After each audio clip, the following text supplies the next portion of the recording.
Bonjour à toutes et à tous, bienvenue sur Authentiques Auto. Aujourd'hui, je vous propose de vous raconter une histoire, de nous intéresser à une petite voiture un peu oubliée, une voiture qui n'a rien d'exceptionnel au premier abord, mais qui, de par son côté très authentique, de par la foule de détails qui l'accompagne, de par sa configuration, va, j'en suis sûr, vous passionner. Et en plus de ça, c'est une auto dont j'ai fait la rencontre de manière totalement improbable. Donc aujourd'hui, je vous présente cette 106 XN de 1991. Et sur ces toutes premières images, vous remarquez déjà une plaque noire à l'arrière, quelques autocollants, un état qui n'est pas très bon, des phares jaunes, une plaque différenciée à l'avant puisque c'est une plaque 34. Et là, vous commencez à vous dire qu'est-ce que c'est que ce mix. Rassurez-vous, je vais tout vous expliquer, mais restez bien parce que c'est vraiment passionnant. Mais avant tout, je tiens à remercier vivement Didier, le propriétaire de cette petite 106, qui a fait le déplacement pour venir me la présenter après m'avoir contacté grâce à YouTube. Il a fait en sorte d'amener tous les éléments authentiques pour me raconter l'histoire de cette voiture à travers des objets, à travers des détails. Et c'est ce que je vais vous raconter dès maintenant. Cette vidéo est sponsorisée par la Fripe Auto.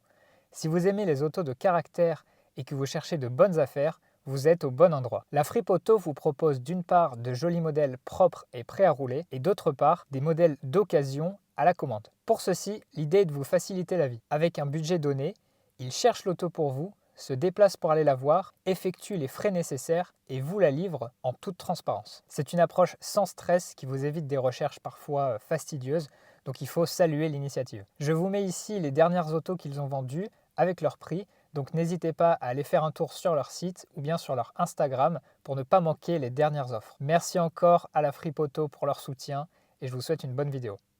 Mais d'abord peut-être un mot sur l'histoire de la 106 car c'est un monument de la gamme Peugeot. La 106 elle est lancée en 1991 avec une espèce de double mission. Premièrement, commencer petit à petit à remplacer la Peugeot 205 dans la gamme. Le sacré numéro, la sauveuse de Peugeot. C'est pas une mince affaire de remplacer un tel mythe. Alors la 106 est un petit peu plus petite, 3,56 m contre 3,70 m.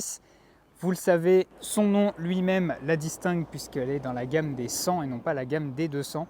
Mais c'est bien quand même la mission. Et deuxièmement, il s'agit aussi de remplacer la Peugeot 104. Je suis assez étonné d'avoir découvert cette information en préparant la vidéo, mais effectivement la 104 a été produite jusqu'en 1988.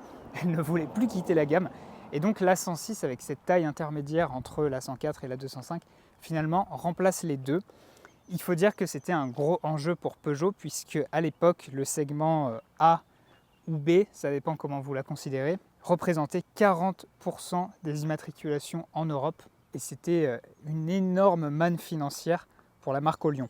Donc la 106 est présentée en grande pompe à la fin de l'année 1991.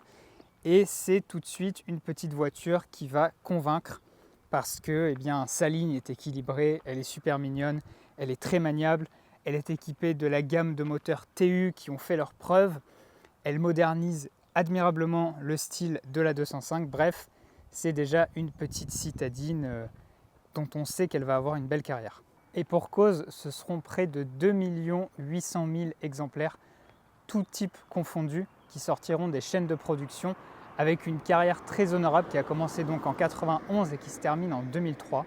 Et oui, à l'époque, les voitures n'étaient pas remplacées tous les 5 ans et des succès colossaux avaient du mal à quitter la gamme. C'est le cas donc de la petite 106. On ne dirait pas comme ça, mais l'exemplaire que vous avez sous les yeux est extrêmement rare. Oui, j'insiste. La première raison, c'est parce que c'est une 106 de 1991, commandée en novembre et livrée en novembre à son propriétaire actuel Didier. Donc on a là littéralement le premier millésime de 106 avec quelques détails qui montrent qu'elle est vraiment très ancienne. Pour ma part, je pense que ce qui m'a frappé, c'est ce logo que je trouve, un peu plus petit, un peu plus simpliste que celui qu'on verra sur les autres 106, même toujours phase 1. Autre détail qui ne ment pas, c'est qu'on a encore le logo Talbot. On est en 91, on a encore le logo Talbot sur les vitres. Donc bref, c'est vraiment les toutes premières 106. Et évidemment aussi, autre détail qui ne trompe pas, elle a les phares jaunes. Vous pouvez le voir, même ici, ils ne sont pas éteints, et pourtant on le voit quand même. Phares jaunes, Donc déjà en ça la rend rare. Autre point, notre ami la 106, vous le voyez, est de couleur noire.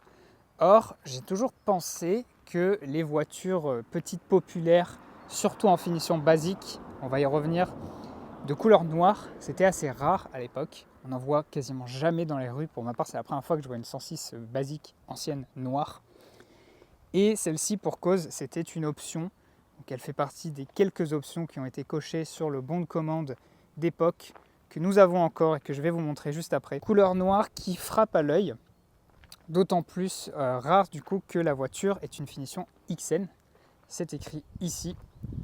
Finition très basique qui souvent ont été des petites voitures usées jusqu'à la corde, qui ont été abîmées, qui ont été recyclées, qui ensuite ont été victimes de primes à la casse. Mais celle-ci tient toujours, c'est une première main familiale et donc elle a survécu. Et pour toutes ces raisons, eh bien, je trouve que c'est pas du tout la 106 de monsieur ou madame tout le monde. J'ajouterai que la voiture a un kilométrage fort respectable de 134 000. Donc c'est à la fois plutôt élevé, mais à la fois pas tant que ça pour une 106. C'est vraiment dans la bonne moyenne, ce qui fait que cette voiture n'est pas du tout rincée. J'oubliais, mais c'est quand même de grande importance, un autre élément qui fait d'elle l'une des toutes premières 106 et qui ne trahit pas, c'est la boîte 4 vitesses. Et oui, parce que sur la version ici qui nous occupe, la petite XN, nous avons un simple moteur TU que je vais vous montrer tout de suite. Sur les tout premiers millésimes de la 106, on avait un minuscule moteur. C'est un 954 cm3 de la famille des TU, une famille très éprouvée, des moteurs très fiables, avec un carburateur, pas d'injection, pas du tout là-dessus, oh non.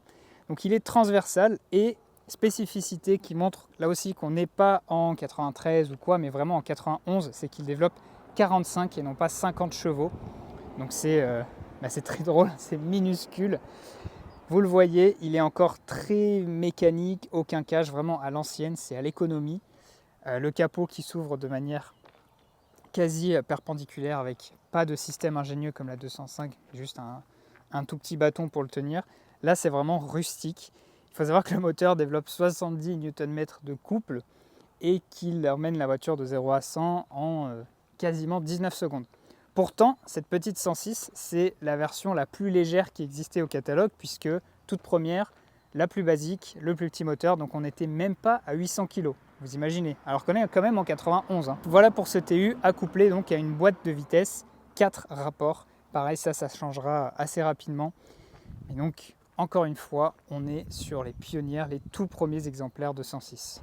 Et c'est là qu'on en arrive à la partie historique de cette voiture. Je vais vous parler de la plaque dans une seconde, mais d'abord, pour vous prouver une bonne fois pour toutes qu'on est sur les toutes premières 106, et vous ferez une seconde abstraction de ces merveilleux documents. Je vais me concentrer sur un document en particulier, celui-ci. Et là, vous commencez à comprendre pourquoi filmer cette voiture me tenait à cœur. En effet, nous avons ici le bon de commande de l'époque, neuf du coup, de cette petite 106, commandé le 7 novembre 1991 dans le 19e arrondissement à la concession Botzaris des Buttes-Chaumont. Et là, si vous connaissez vraiment ma chaîne YouTube dans le détail, vous dites que ce logo, ça vous dit quelque chose. On le retrouve ici, par exemple, sur un porte-papier de l'époque. Et oui, parce que ce logo, en fait, il vient de cette vidéo que j'avais filmée dans un parking parisien où il y avait une Peugeot 306 avec le logo Botzaris qui m'avait intrigué. Et en fait, c'est grâce à ce logo que Didier, fervent spectateur de la chaîne, m'a contacté et m'a dit « J'ai acheté ma voiture neuve chez Botzaris ». Et il m'a envoyé plein de photos d'époque, plein de documents. Et là, je lui ai dit « C'est obligatoire, il faut qu'on fasse une vidéo ». Donc forcément, à l'époque, on avait encore le logo Talbot sur le bon de commande. Et puisque Peugeot avait rencontré un franc succès aux 24 heures du Mans, vous voyez ici qu'on a en fond, pour illustrer, la fameuse Peugeot 905. Ce document est absolument exceptionnel, surtout sur une 106 aussi basique. Et donc on peut voir la 106 XN clé en main, année modèle 92, 42 213 francs, ce qui correspond aujourd'hui à peu près 10 600 € avec l'inflation. Donc c'était une petite voiture d'entrée de gamme, pas trop chère.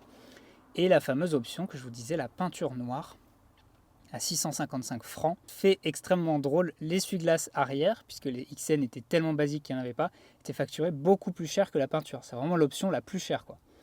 Et on avait aussi la ceinture arrière ventrale supplémentaire, donc ça en fait une véritable 5 places. Que dire à part que ce document est incroyable.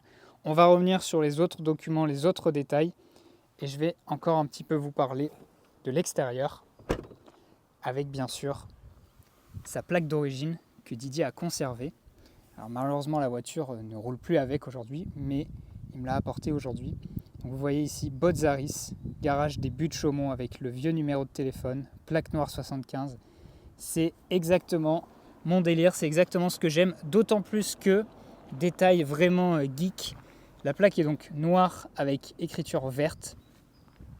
Et la XN, lorsqu'elle était livrée en noir, et dans certaines autres couleurs j'imagine, avait d'origine une moquette verte. Et donc là, on est vraiment dans une spirale authentique auto, comme je les adore. Et là, vous allez me dire, mais Théo, tu nous parles de Botzaris, des Buttes-Chaumont, de Paris, de la plaque noire 75. Pourquoi une plaque 34 ancien format? Alors vous voyez qu'elle a toujours aujourd'hui une plaque moderne 34 derrière.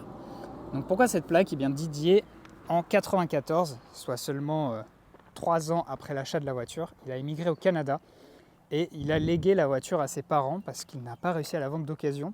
Donc ses parents vivent dans l'Hérault et l'ont immatriculée en 34. Donc en fait c'est une voiture qui a eu plusieurs vies, qui a eu plusieurs couches de détails authentiques. On voit ici ses premières vignettes, 92, et là ce sont les vraies vignettes. Paris, 93, Paris également. Mais on a aujourd'hui des détails qui trahissent la nouvelle vie de Didier, ici Montréal.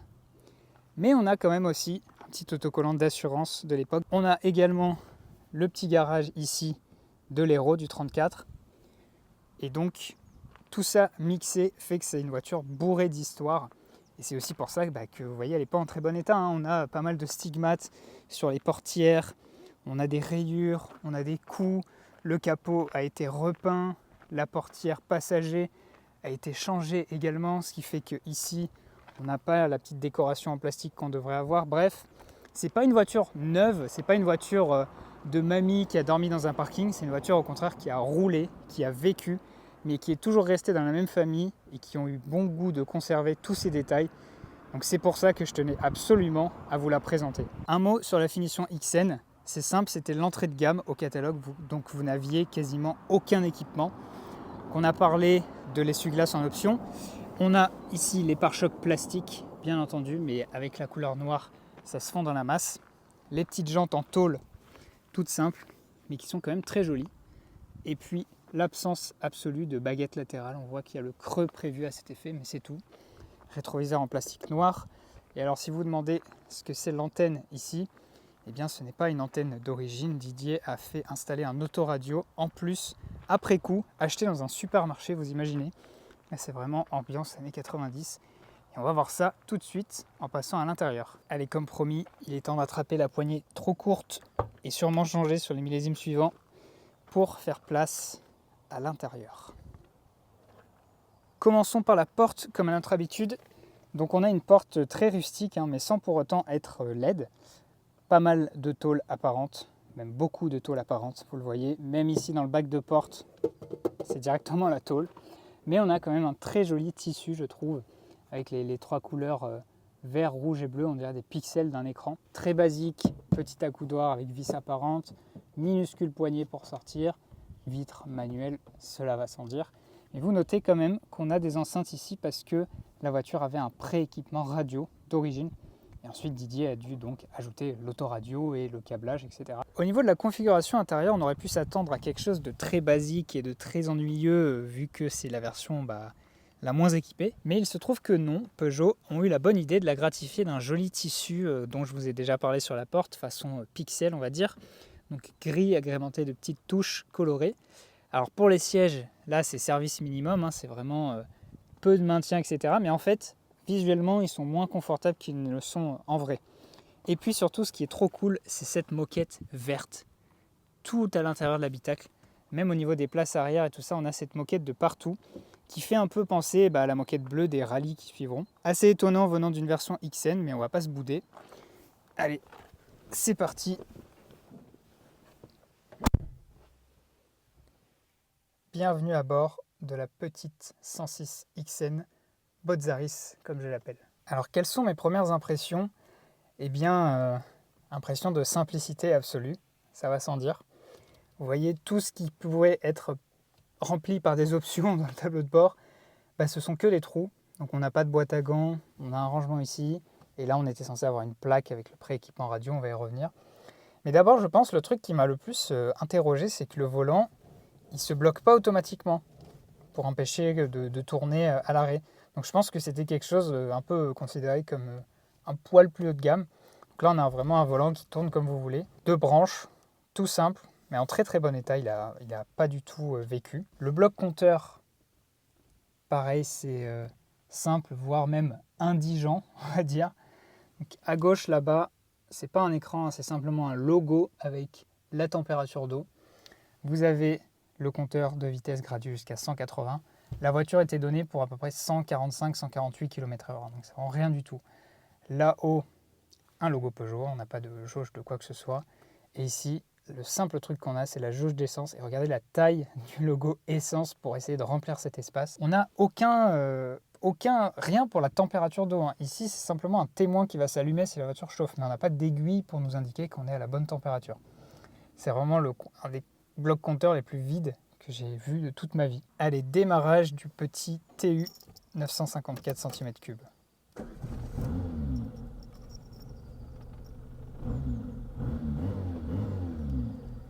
Ah, c'est marrant, ça fait un bon petit bruit à l'ancienne qui a l'air assez dynamique.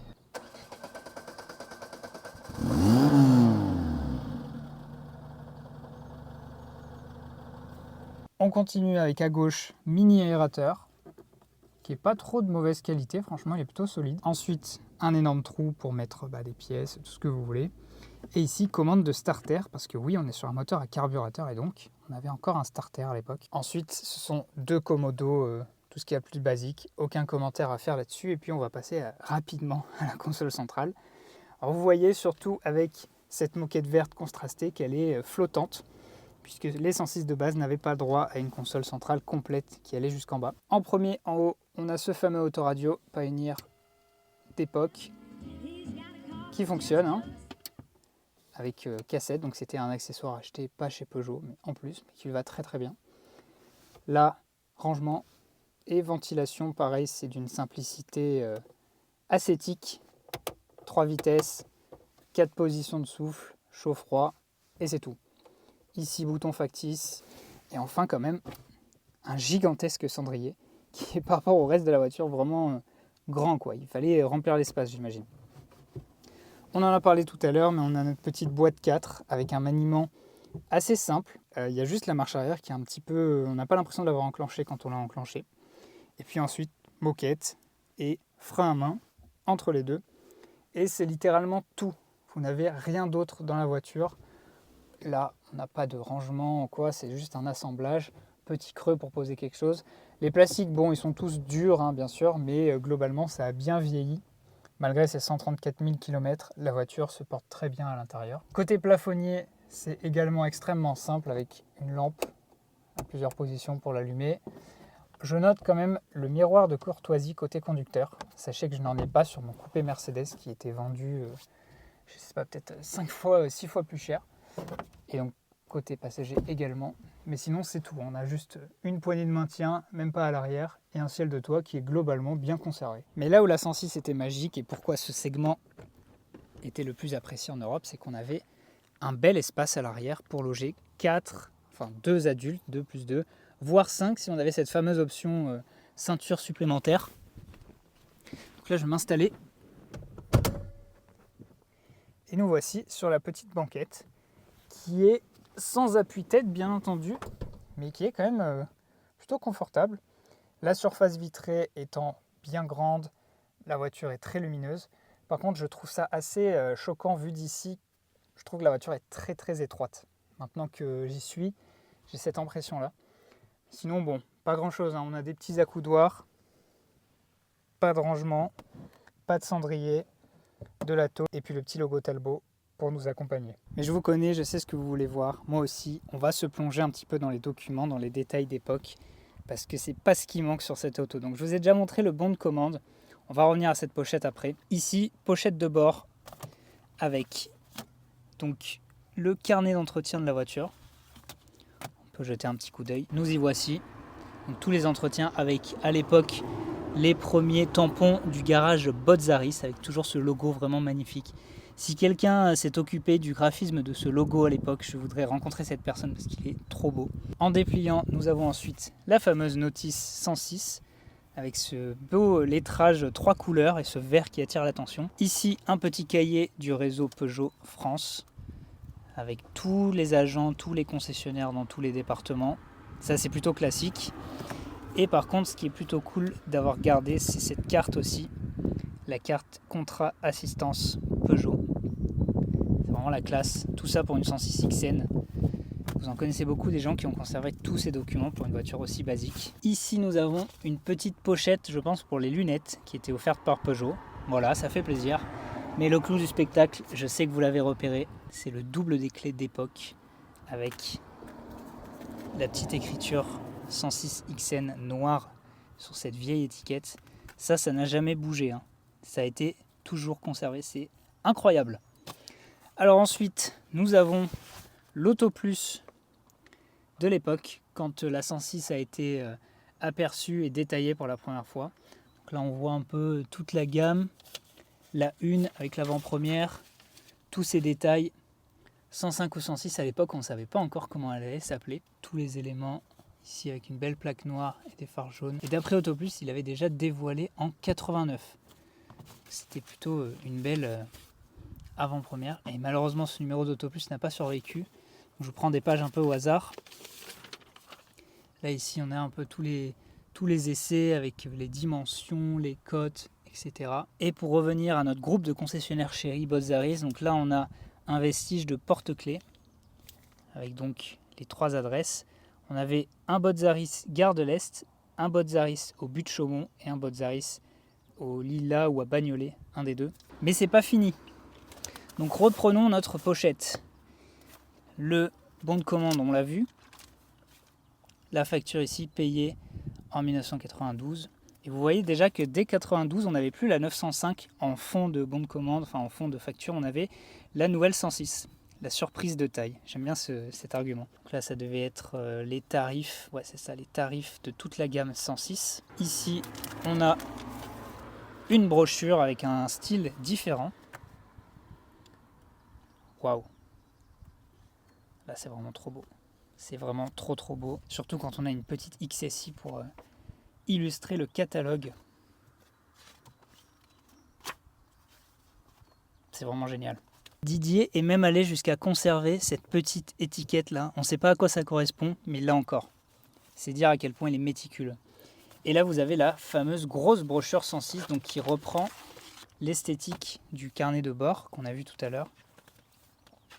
Et là c'est vraiment tout le travail qui a été fait. Alors là je pense que c'est peut-être une griffe ou une haute gamme avec option Jean Talus.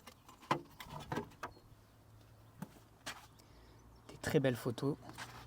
Ah oui, c'était une XT, ok. C'est vraiment magnifique. Je prends le temps parce que c'est vraiment l'objectif de cette vidéo, de vous montrer tous ces détails, de vous replonger dans l'ambiance de l'époque. Ici, 150 pièces de carrosserie recyclable. On commençait déjà à penser à l'environnement avec un très beau jardin pour illustrer la chose. L'intérieur, avec une sellerie un petit peu plus chic ici, là, beige. Banquette rabattable de tiers 1 tiers, ce qu'on n'a pas du tout sur cette XN.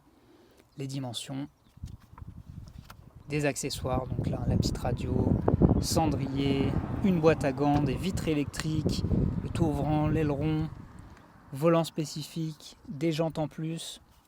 Et il y avait de quoi se faire plaisir sur une belle 106.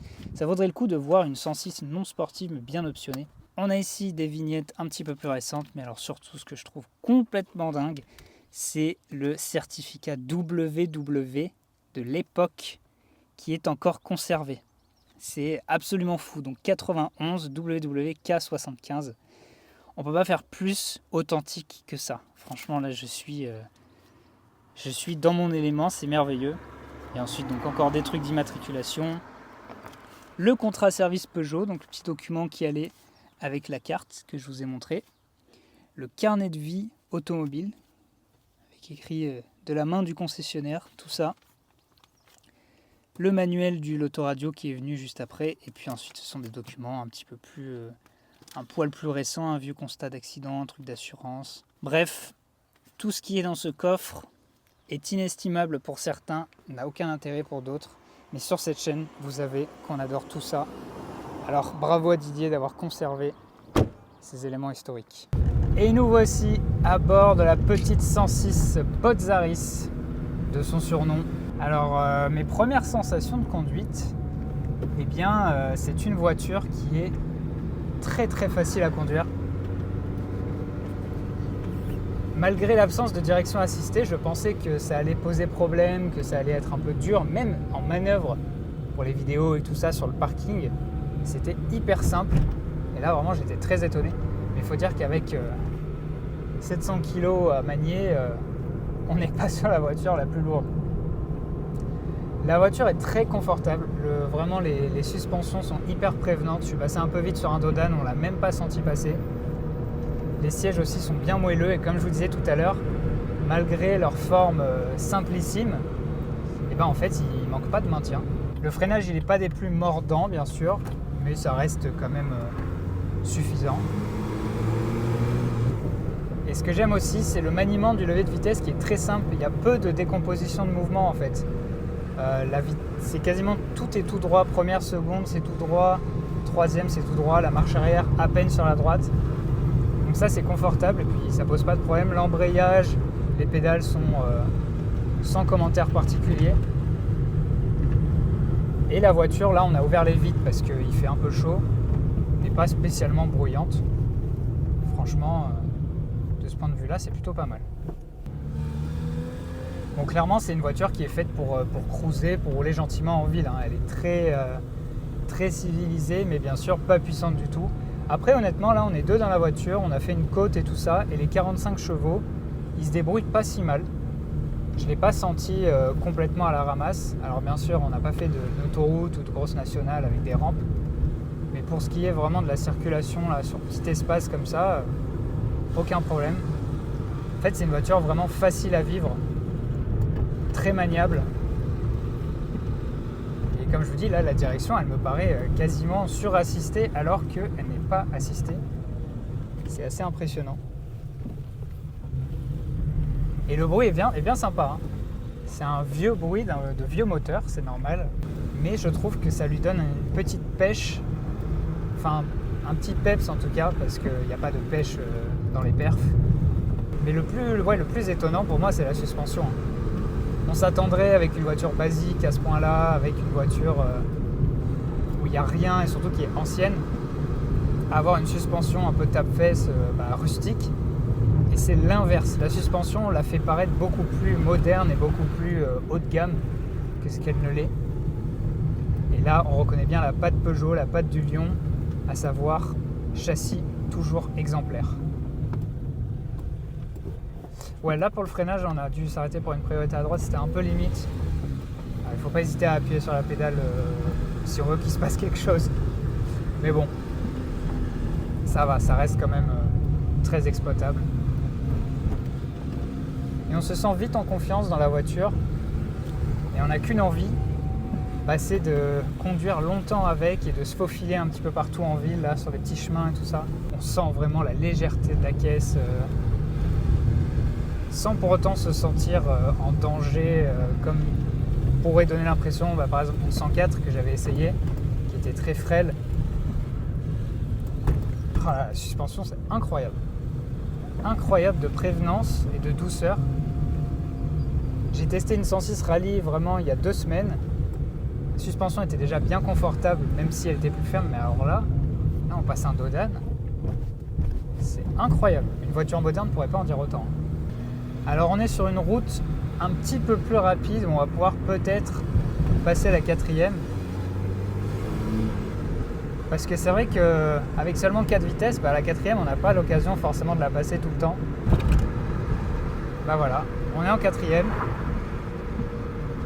Bon en fait il nous faut une route encore plus rapide parce que c'est vrai que ça l'a fait brouter un petit peu. Donc au total, j'ai pas grand chose de plus à dire, je profite de la balade. Mais clairement, la petite 106 XN Podzaris, c'est un vrai plaisir à la conduite. C'est une conduite simple, une conduite qu'on a peut-être tendance à oublier aujourd'hui. On n'a rien pour nous distraire, si ce n'est la radio. Mais est-ce qu'on a vraiment besoin de plus pour des petits déplacements? Je ne suis pas sûr. Pour conclure, encore un grand merci à Didier pour son temps et sa passion des petits détails. Je suis ravi qu'un commentaire YouTube ait pu mener à la présentation d'une auto aussi authentique, aussi remplie d'histoire. J'espère également que ça vous a plu. On s'est un peu plus attardé sur les détails, moins le modèle, puisque forcément, ça n'a rien d'exceptionnel à la conduite. Mais ça m'a quand même beaucoup plu de prendre la route avec l'une des toutes premières Peugeot 106. Et si la vidéo vous a plu, n'hésitez pas à me le dire dans les commentaires, à la partager, à mettre un petit like et puis surtout à vous abonner pour soutenir mon travail, c'est très important. Et si vous voulez que je filme votre Youngtimer, votre authentique auto pleine d'histoire, vous pouvez m'envoyer un message sur Instagram ou bien un email à l'adresse qui s'affiche et on peut arranger ça. Et en attendant, je vous dis à la prochaine pour une prochaine vidéo. Allez, à bientôt.